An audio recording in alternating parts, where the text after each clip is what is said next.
Okay, and I think we are live again. First off, let me apologize for what happened to the live stream on Tuesday. I was live for maybe 5-10 minutes, then my internet cut off, and I wasn't able to get back online in a reliable way until I hope now is Thursday afternoon, 2:30. Um, there were guys working over the junction box, some workers there. They told me the power supply blew and they had to fix some things. So hopefully the internet's going to be stable. So thanks for your patience. I apologize for that again. Before we start searching for reality, PHIL-1024, summer session at Fanshawe. Before we start the content, let me just direct your attention to a couple small things. First of all, online quiz number 1, only covering weeks 1 and 2. So we're talking, the pre-Socratic philosophers, what kind of is philosophy, some questions about the just world fallacy, just things we talked about in the first, kind of that first module that covered weeks 1 and 2. Moving forward, modules are definitely going to be weekly. So this week we're talking about Socrates and Plato in ancient Athens. If you open up the module for week 3 here, you see the link to the slides, philosophy tube, weekly discussion. You can have a look at these. Next week, we're going to look at Aristotle and Roman philosophy. So let's get started. And I'm going to check to see, yeah, my connection is still good. That's good news. We have an essay eventually, so just kind of keep an eye on those deadlines. But really, that quiz is open till the 28th, so that's what you should be doing. So Socrates and Plato in ancient Athens. I'm just waiting for the present. It's awkward. It's loading. So, why are we talking about Socrates and Plato? These are really, I think, of the ancient philosophers, of this group of ancient Greeks, the lineage of Socrates, his student Plato, and Plato's student Aristotle, who's going to be the focus of next week, are probably the 3 most important figures. Let me set you up some context first. So democratic Athens, about 500 BC, really became the cultural center, the military center, the economic center of the ancient Greek world. And as it ascended in power, and especially as it kind of shifted away from more tyrannical forms of government to a democracy, philosophy changed as well. Whereas prior philosophy had been kind of metaphysically focused, the big questions about, the universe, substance, there's an increasing focus on ethics and political philosophy, which kind of makes sense because we are starting to deal with these things in terms of the politics of the city, where everyone can participate. Athenian democracy was a great experiment, but it's an experiment that kind of faltered. It's an experiment that, from the point of view anyway of Socrates and Plato, failed. Why is this? Well, it's complicated. Athens was a direct democracy. This means that the assembly of citizens in Athens would get together and vote directly for and against legislation presented by a governing council. Citizenship was, of course, limited to Athenian men, excluded foreigners, women, slaves. So it was a partial democracy at best. And this democracy was prone to falling for demagogues, people who had kind of a strong rhetorical sensibility, and as a result, sometimes behaved a little bit irrationally. But nevertheless, democratic politics in Athens led to political philosophy. Here's an excerpt from Pericles' funeral oration. You can read that. It's about how Athenians saw themselves. So why did political philosophy kind of happen? In a way, it's because philosophers could make a living teaching philosophy, but not a lot of people were interested in atomism. Not a lot of people were interested in metaphysical questions. If you wanted to make money, if you wanted to make a living as a philosopher, you had to teach people something useful in the sense that could be applied outside, philosophy itself. So what you have during this time is a group of philosophers called the Sophists. Now, the Sophists were kind of teachers of rhetoric, of argument, and they made a living teaching ambitious young men public speaking, and as a result, they were kind of this kind of relativistic political focus. So the accusation against the sophists was often that they, by teaching rhetoric and argument, they made weak arguments appear strong, and this kind of undermined democracy, and it undermined the court system because in a direct democracy, right, it's easy to fall for rhetoric rather than good arguments. Um, and when the sophists were defending their practice, they said, well, look, man is the measure of all things. Morality is a human creation. I'm just helping people make their arguments. So Socrates, the historical figure Socrates, is noted for his deep disagreement with the sophists. He thought you should never do philosophy for money because it would kind of corrupt the practice. And he certainly disagreed that morality was relative. He thought there was objective truths. It's not all just opinion and rhetoric. Nevertheless, the clients of sophists tend to be coming from wealthy, aristocratic, old money families, and teachers of rhetoric, as a result, were kind of viewed as suspicious hanger-ons, right, riding the coattails of wealthy families. So there's really interesting history here, a lot of really interesting tension between Socrates and the sophists. And this tension for Socrates kind of came to a head during the Peloponnesian War, where Athens lost to Sparta, and Socrates blamed the mechanism of democracy for the disastrous military decisions that Athens undertook during the Peloponnesian War between Athens and Sparta. So whereas the Athens of a sophist like Protagoras was wealthy and powerful, Socrates served in the Athenian military during the Peloponnesian War and lived through war, atrocities, plague, and Athenian institutions were weakened, and Socrates experienced a period of Athenian decline prior to the conquests of Alexander. And Socrates pinned the blame largely on the democratic institutions of Athens that had fallen for rhetoric and blamed the sophists. So there's a really fascinating history here. I'm glossing over and giving you like a very bowdlerized kind of view, but if you're interested in ancient Athens, there's some great books on the history here that I could recommend. So let me skip over some slides. Okay, so let's talk a little bit more about Socrates then. Much of what we know about Socrates the person and his kind of rhetorical opponents, the sophists, we get from Plato. There's just no way around that. Socrates never wrote anything down. So the dialogues of Plato feature Socrates as like the main character. And sometimes because he's criticizing sophists, the sophists are not portrayed in the most flattering light. And it might be difficult to know what Protagoras and other sophists actually believed, what they actually taught, whether they thought everything was just rhetoric. We have some fragments that we believe are,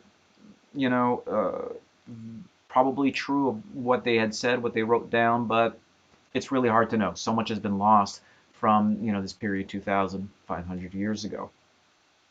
But a lot of sophists figure in these Platonic dialogues, like at the opening of the Republic, which I'll be talking about a bit later in the video, where the sophist Thrasymachus presents the relativist case, saying that there's no such thing as justice, it's just might makes right, ultimately.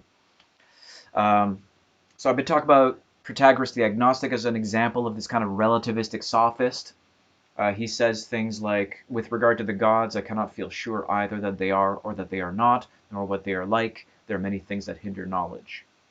And he said, man is the measure of all things, which is kind of this relativist statement saying, ultimately, morality is opinion. It's relative to us, to our culture, to our time, but there's no fact of the matter. Socrates did not think that was true. So Socrates, who never took money for his philosophical teaching, lived, 469 399 BCE, during and after the Peloponnesian War, in Athens. He was put to trial. He was condemned to death, put to trial, and found guilty of the charge of corrupting the youth. And the story of his trial, conviction, and execution is told by Plato in a series of kind of dialogues, like short plays, that, while giving the events of his trial and execution, also cover a lot of philosophical issues in epistemology, in metaphysics, in ethics, in justice. As I said, the historical Socrates never wrote anything down, so we rely on secondhand accounts. Um, we know Socrates must have existed because he's not just a creation of Plato's. At least we're pretty sure, because other contemporaries who were in Athens in this time wrote about him. Xenophon, who was an Athenian general, Aristophanes, who was a playwright who satirized Socrates in his play called The Clouds, Aristotle, who was Plato's student. So lots of people said Socrates was a person.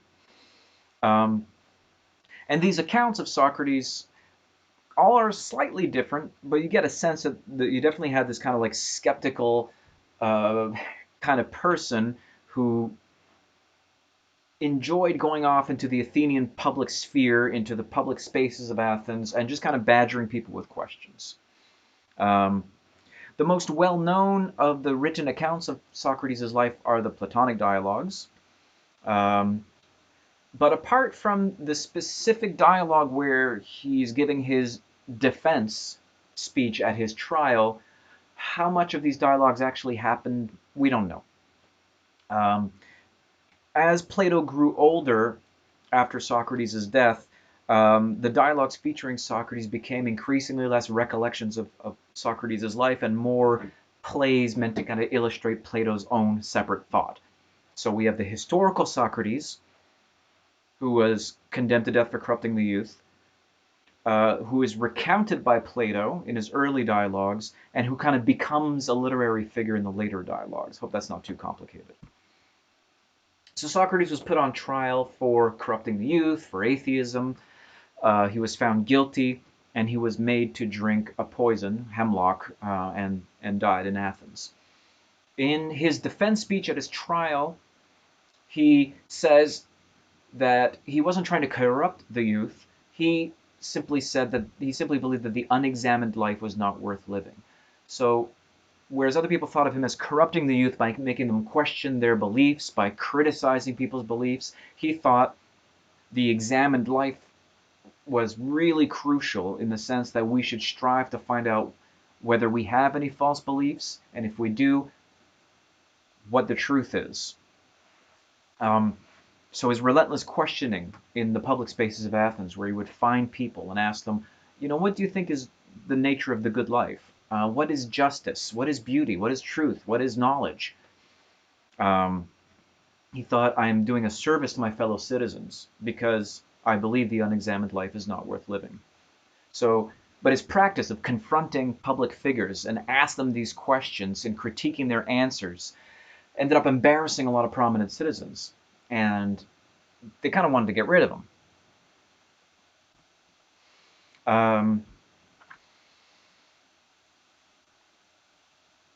So they did.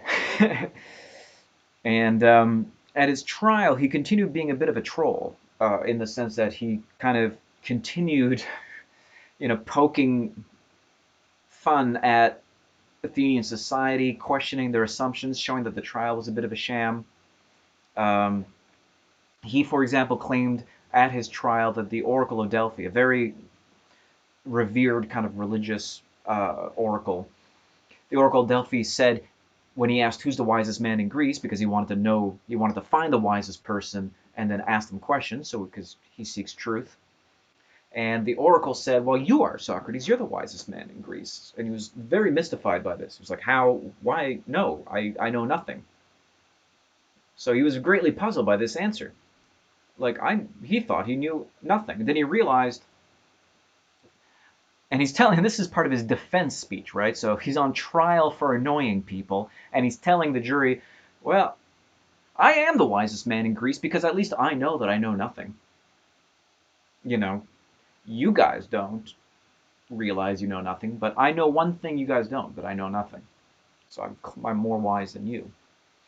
So this kind of a defiant, trollish attitude continued throughout his trial. One of the interesting customs of Athenian law was that the defendant could propose an alternative sentence, and then the jury would vote on whether to carry out the alternative sentence or the one suggested by the prosecution. So the prosecution wanted Socrates put to death. And Socrates it was widely expected, again, Socrates would probably choose exile or something like that, because they didn't really want to kill him. They just wanted to get rid of him. And the jury probably would have been happy to vote for exile. But instead, when he proposes alternative sentencing, he said, I wish I could have free meals with the Olympic heroes at the temple. This was one of the highest honors in Athenian society, reserved only basically, like, if you like won first place in the Olympics, then you could eat at public expense in the temple. So he wanted to eat with the Olympic heroes of Athens as his sentence. Why? Because he was providing such a great service to the citizens of Athens, asking them questions, seeking the truth, right? Examining our life, because the unexamined life is not worth living. And if you really believe this, as apparently he did, right? He thought other people's lives were not worth living unless he was asking questions to them to see if they could find out whether their beliefs were true. So here's from the Apology, which is Plato's account of Socrates' defense speech at his trial. He says, so I examined this man. I always imagine him as having this kind of like troll, this kind of comedic timing.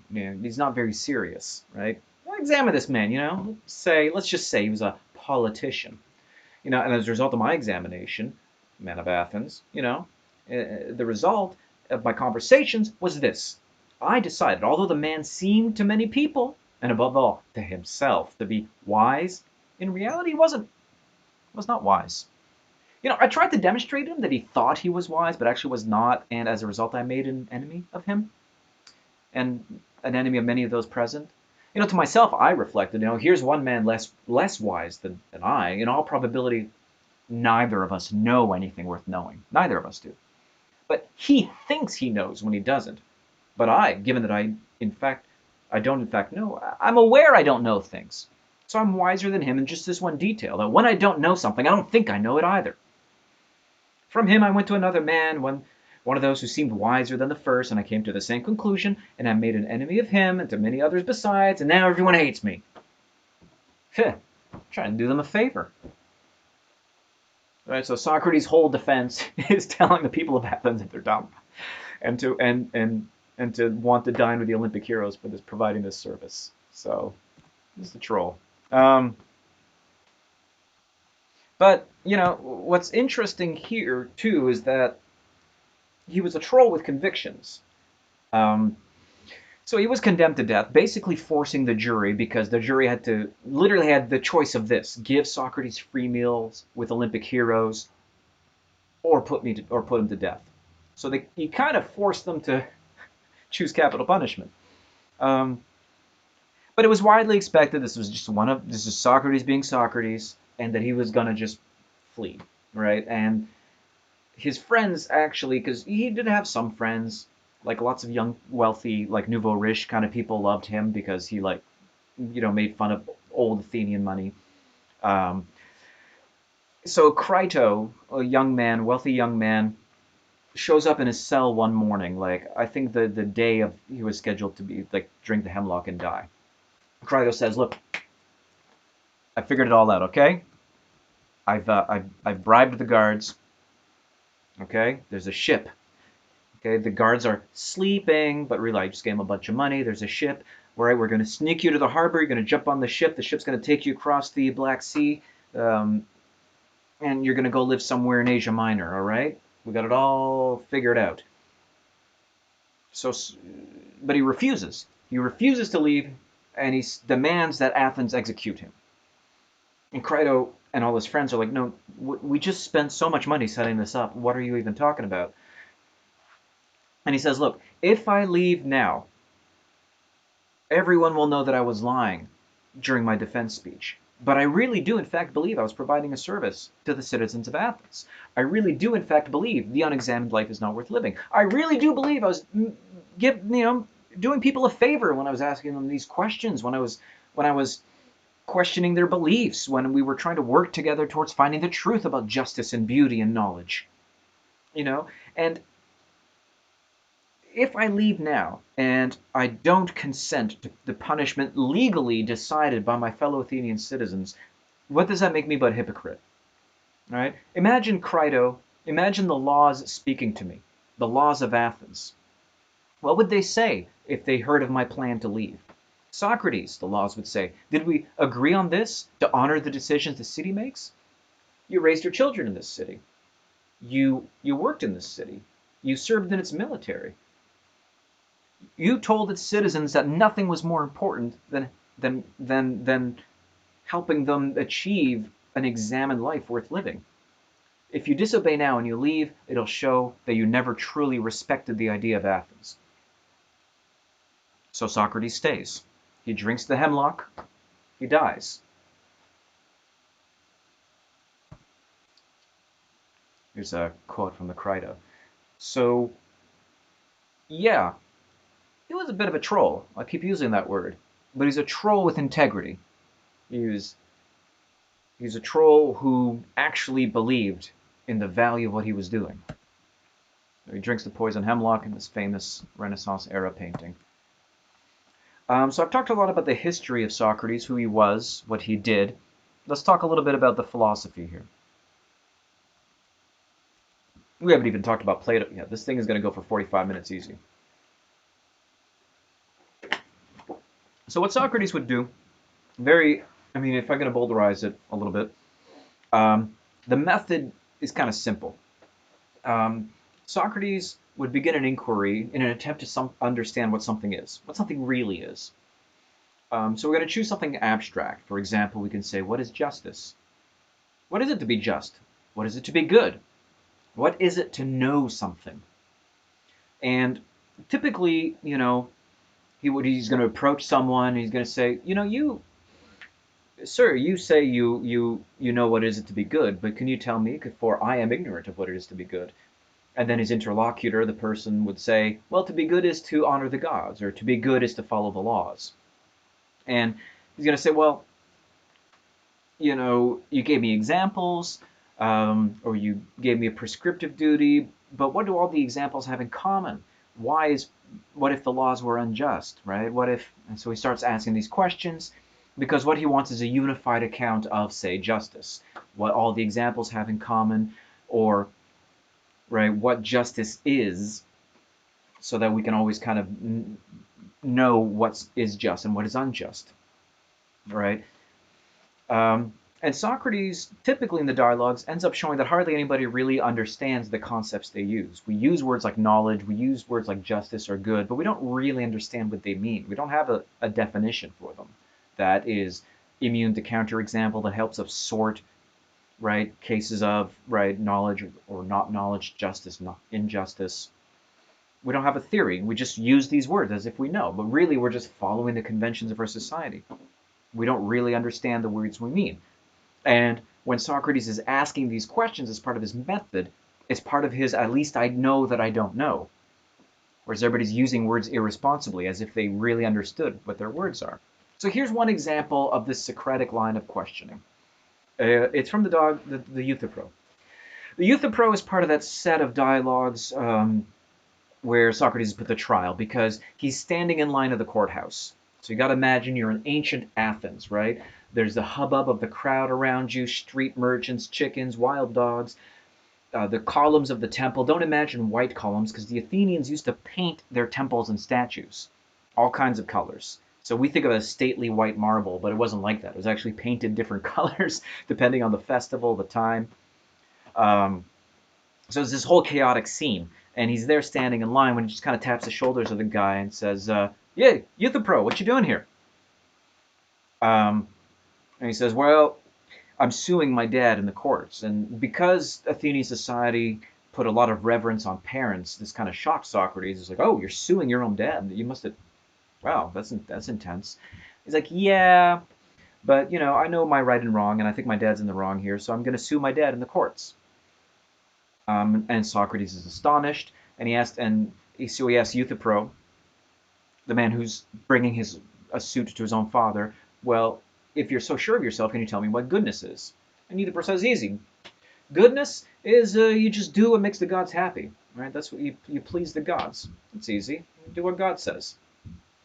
Socrates goes, okay, cool definition, interesting, but so I gotta ask. So when you say good is doing stuff that's pleasing to the gods, Do you mean like an action is good because God says it's good?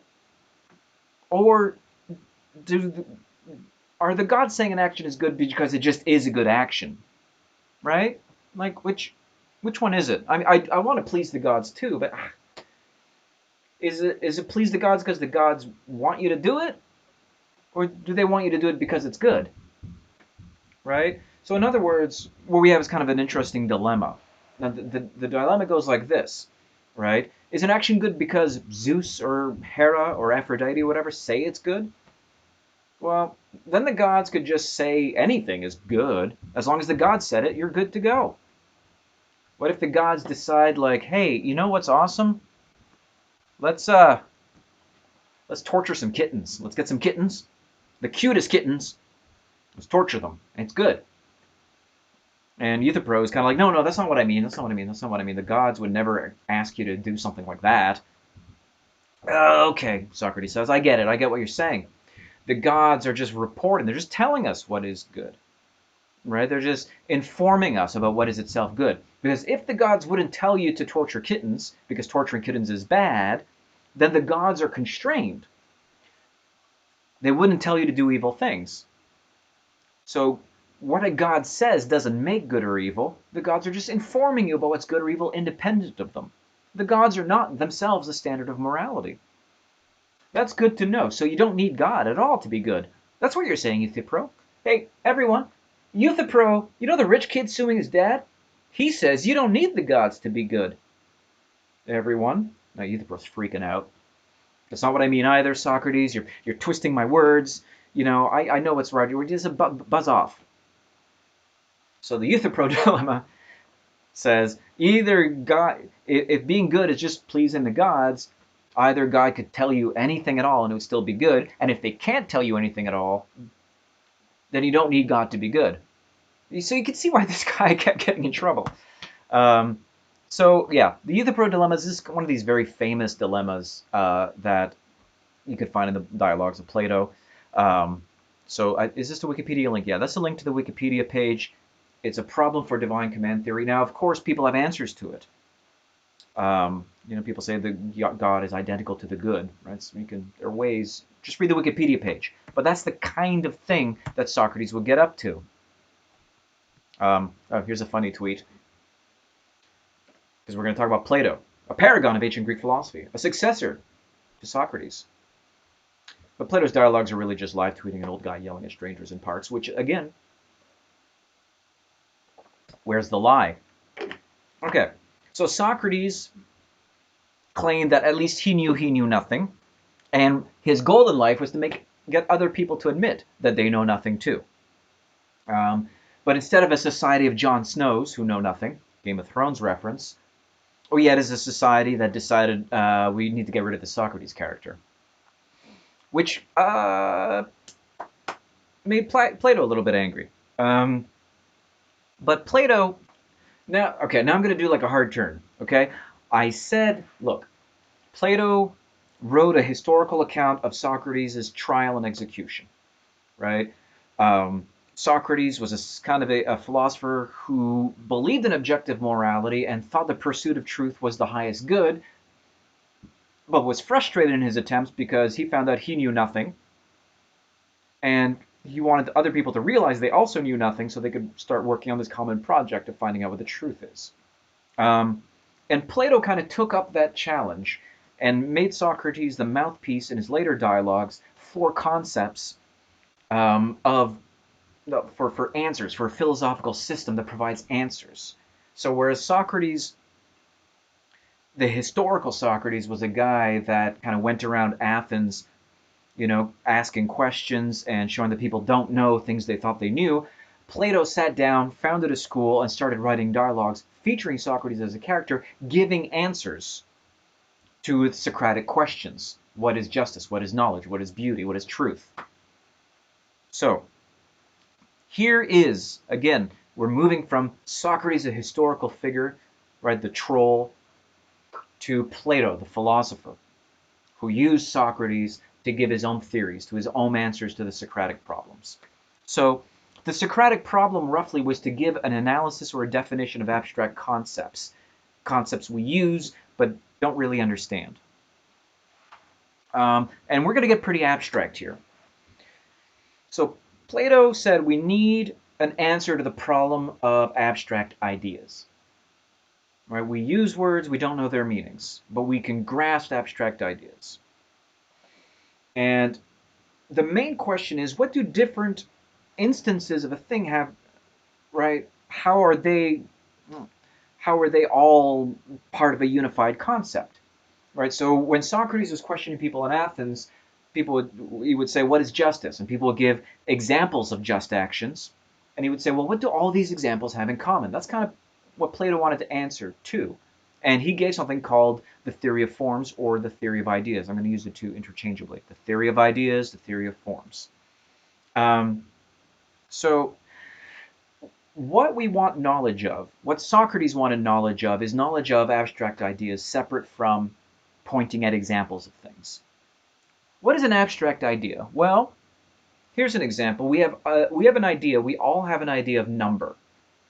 The number is a notion that is separate from any specific collection of objects from any specific number, right? So there's something in common with 1, 2, 3 fingers. So I have 3 fingers up here. And let me just grab something here that I have 3 of. I have 1, 2, 3 guitar picks over here, right? But 3 fingers and 3 guitar picks have something in common. Threeness. But what do fingers and guitar picks have in common, really? Well, it can't be something material, right? Because this is made out of, hopefully, flesh and tissue, and I'm not a robot. This is made out of nylon and plastic, I think. They're Jim Dunlop nylon 73mm picks. So what do they have in common? It can't be anything material. It's something abstract. It's an abstract idea. And likewise for pretty much any concept that unifies different instances that can apply to multiple examples. So if I say of two things that they're equal, say in length, what is equality? Well, it's an abstract idea, because even if I find two things of equal length, again, let me get my guitar picks out again, right? So these guitar picks are of equal length. I don't see equality itself. I perceive that these two specific physical objects have the same physical attributes, but I'm able to abstract from these physical attributes to a general idea, equality. And there's a sense in which, let me grab some other stuff, right? I got 2 hair elastics, 2 guitar picks, okay? What do these hair elastics and guitar picks have in common? Right? These are equal in length, these are equal. And so equality is an abstract property distinct from the material properties of these objects. And they have this in common. So what's the deal? How do we have knowledge of abstract ideas if they're immaterial? Well, we need a metaphysics. Ding, ding, ding. How am I doing for time here? I feel like I'm on a roll. 34 minutes, oh my gosh. If you're still listening, thank you. All right. So we want knowledge, and we want knowledge of abstract ideas. Part of it, so Plato is going to make this distinction. He's going to say, look, when we're thinking about properties of material reality, we're just thinking about the appearance of things. We're not really, the real reality is abstract, and a philosopher will want knowledge of reality. Particular things, by which I mean actual physical objects like hair elastics or guitar picks, belong to the world of appearances. It's not exactly an illusion, but if you want knowledge of physical objects is not going to be as certain, as general, as knowledge of abstract ideas. So what the philosopher wants, Plato says, what Socrates was after, Plato says, was not a list of all the beautiful things in the world, right? He wants an understanding of the abstract idea of beauty, which all specific beautiful objects share in, participate in, exemplify, right? What all the beautiful things have in common. And it is only reason that will give insight into abstract ideas. Our senses tell us about appearance, but it is our reason that gives us real objective truth. Eternal truth, unchanging truth. I can break this elastic, I can cut it, right? I can burn it, but I cannot destroy the idea of beauty. I cannot destroy the abstract idea of number. I can make the elastics unequal, but I can't get rid of equality. And let me make kind of an analogy here to mathematics. And it's not really an analogy, it's kind of like the theory. Because the ancient Greeks were really impressed by the certainty of mathematical knowledge. Right? Because like if I take a ruler out and I measure something, right? My measurement is only as good as my ruler, my precision, the time, right? If I measure a rock and then 2 years I go back and I measure it again, erosion might have changed the number, right? The size or shape of the rock. But there's something about abstract mathematical knowledge which is different. That if I have a geometrical proof that say the sum of the internal angles of a triangle is equal to 180 degrees, right?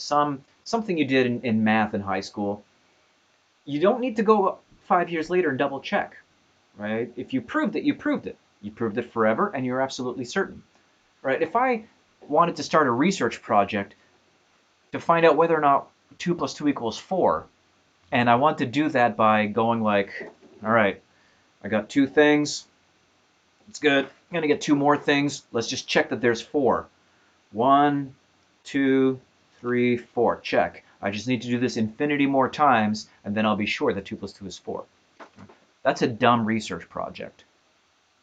It's a waste of time, right? Mathematical truths are abstract. Our senses don't tell us. I can't empirically, scientifically investigate math. I prove math.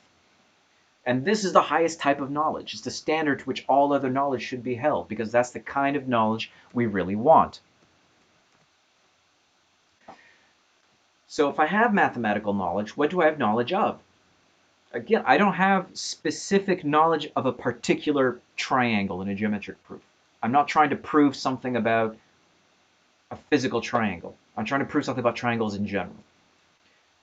If I'm proving that 2 plus 2 is 4, I'm not proving a fact about specific collections of 4 objects. I'm proving something about every collection of 2 and 2 objects.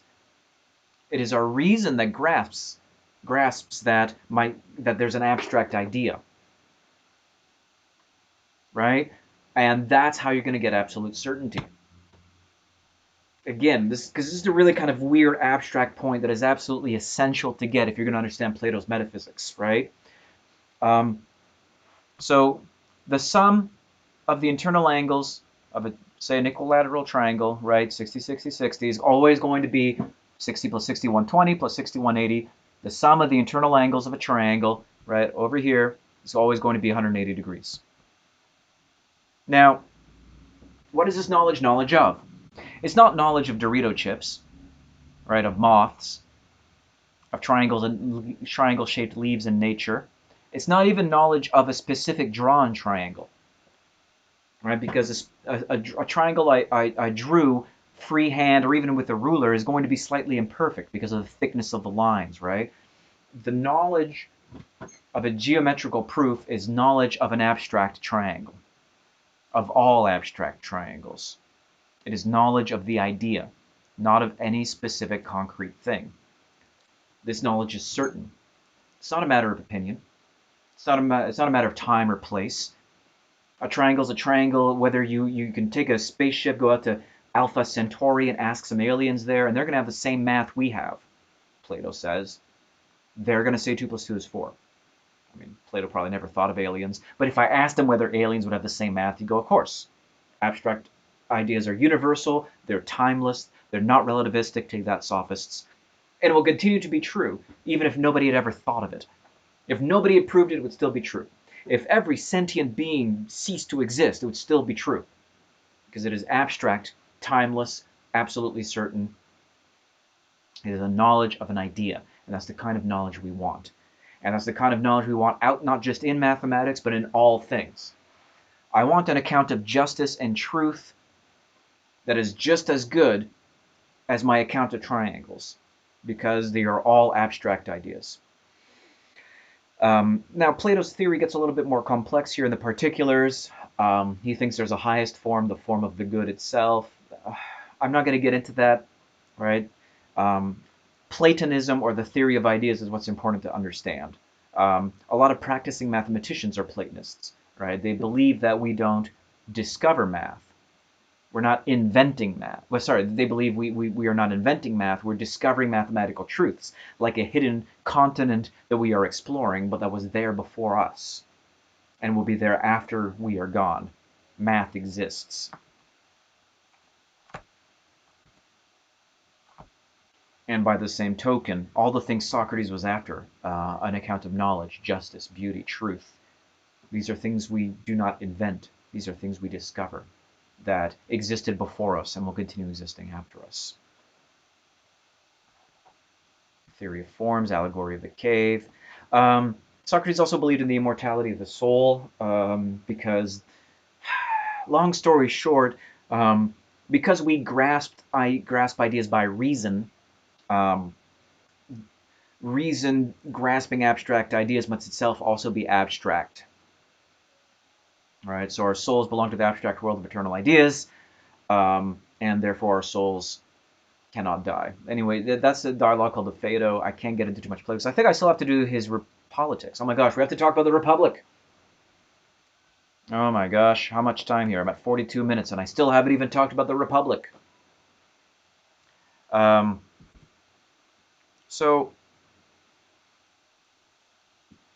Okay, Plato's conception of the ideal society, and again, this is not Socrates anymore. Socrates would never have said, I know how to figure out society, I've solved government. Socrates would never say that.